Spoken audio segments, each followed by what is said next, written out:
Diba guys, ang dami kong gamot. Meron tayong ascorbic acid, naproxen Flanax, may paracetamol, Selexosib. May ako ng prescription sa ate kong doktor, si Doktora Joan Yabres. Kasi ang sakit-sakit na ng katawan ko. 2 araw na ako nilalagnat. Hindi ko na alam gagawin ko. Hindi ako makatayo.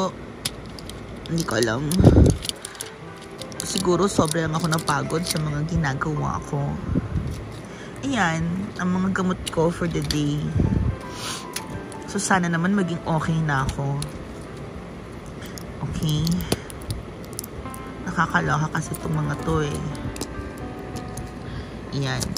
Siyempre sabi ng doktora kong ate, uminom din ng Pocari Sweat. Yan ang water natin ng mga nilalagnat. So let's go. Ako nga lang pala tao dito sa farm. Umalis sila lahat kasi may pinuntahang project si Brenda. Kasama niya sila Amanda. So tara na, inumin natin yung mga gamot natin para makabangon na tayo. Ilang araw na rin tayong hindi makabangon sa kama. Sobrang sakit ng mga kasukasuan sa kamay, sa paa, sa braso.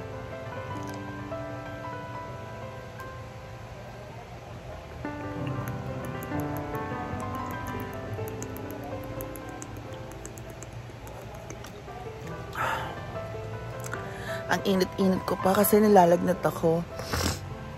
So, I'll see you later, guys. Alam nyo ba, sa panahon ngayon, mahirap magkasakit. Kaya lagi nyong ingatan sa sarili nyo, okay?